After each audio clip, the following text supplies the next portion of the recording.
वेरूळचा सीतान्हानी धबधबा हा प्रवाहित झालेला आहे। वेरूळचा डोंगर हिरवा शालू नेसलेला दिसतोय। पावसामुळे धबधबा प्रवाहित झालेला आहे।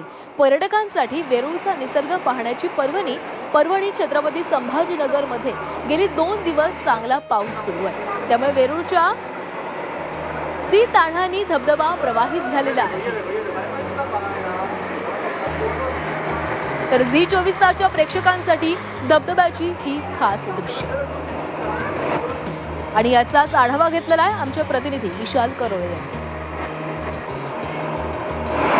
गेली 2 दिवस छत्रपती संभाजीनगर जिल्ह्यामध्ये मुसळधार पाऊस सुरू आहे आणि या मुसळधार पावसामुळे वेरूळच्या लेण्यांमधील 29 लेणीजवळील हा धबधबा आता प्रवाहित झालेला आहे। येळगंगा ही नदी आहे। या नदीचं पाणी डोंगर दऱ्यातनं अशा पद्धतीनं वाहत येतं आणि इथं म्हणजे वेरूळच्या लेण्याजवळ या जागेला सीताची न्हाणी म्हणतात। इथं हे पाणी अशा पद्धतीनं वाहत आहे। आपण बघतोय अगदी मनमोहक आणि विलोभनीय हे दृश्य आहे। खरं तर संभाजीनगरमध्ये फारसा पाऊस पडत नाही, त्यामुळे असा धबधबा पाहण्याची वेळ फार येत नाही। मात्र गेली 2 दिवस अतिशय चांगला असा पाऊस सुरू आहे आणि या पावसानं अशा पद्धतीनं हा वेरूळचा धबधबा प्रवाहित झालाय। मोठ्या संख्येनं पर्यटक हा धबधबा प्रवाहित झाल्यावर या ठिकाणी पाहायला येतात।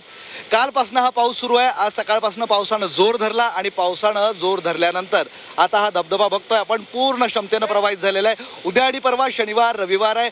मोठ्या संख्येनं पर्यटक या ठिकाणी येतील आणि या धबधब्याचं सौंदर्य आपल्या डोळ्यात साठवतील। खरं तर वेरूळमध्ये संभाजीनगर जिल्ह्यामधलं हे एक विलोभनीय दृश्य आपण म्हणू शकतोय, जे झी24 तासच्या प्रेक्षकांना या माध्यमातून आम्ही दाखवण्याचा प्रयत्न करतोय। जोपर्यंत मुसळधार पाऊस सुरू आहे तोपर्यंत येळगंगा नदीला अशाच पद्धतीनं पाणी राहील आणि हा धबधबा अशाच पद्धतीनं प्रवाहित होईल आणि आपणही हा धबधबा पाहण्यासाठी इथे येऊ शकता। तुर्तास झी24 तासच्या प्रेक्षकांसाठी धबधब्याचं हे आगळं वेगळं रूप आम्ही खास घेऊन आलोय। व्हिडिओ जर्नलिस्ट मोहम्मद तौफिकसह मी विशाल करोळे, झी मीडिया, छत्रपती संभाजीनगर, वेरूळ।